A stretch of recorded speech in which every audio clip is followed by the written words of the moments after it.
আচ্ছা, পুঁথিগত শিক্ষাটাই কি সব?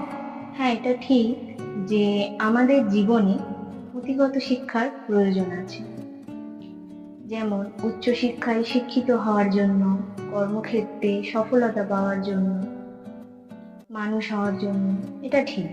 কিন্তু কখনো ভেবে দেখেছেন যে একটা ভালো মনের মানুষ হওয়ার জন্য কিন্তু অন্তরের শিক্ষার প্রয়োজন রয়েছে। যেমন সৎ চিন্তা ভাবনা, আচার আচরণ, সৎ ব্যবহার, এগুলো কিন্তু একটা ভালো মনের মানুষের পরিচয় দেয়।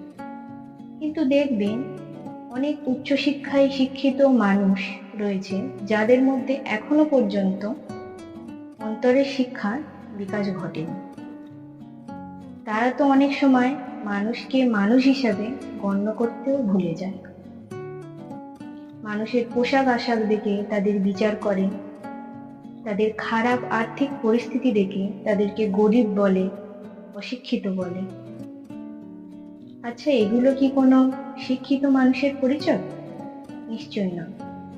আবার লক্ষ্য করবেন, যেসব মানুষ স্টেশন বা ফুটপাতে থাকে, বাসস্থানহীন, সেই সব মানুষজন যখন ওই উচ্চশিক্ষিত হাই ক্লাস মানুষজনের কাছে সাহায্যের জন্য যায়, তারা কিন্তু তখন তাদের সাহায্য করার পরিবর্তে তাদেরকে উল্টোপাল্টা বলে হেনস্থা করে, এমনকি তাদের দেখে নাক ঠিক করে।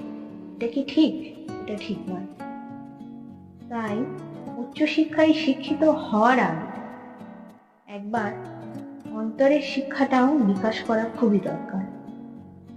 কারণ আপনি উচ্চশিক্ষায় শিক্ষিত হয়েও এইসব ব্যবহারের জন্যই সারা জীবন শিক্ষিত মূর্খ হিসেবেই রয়ে যাবেন।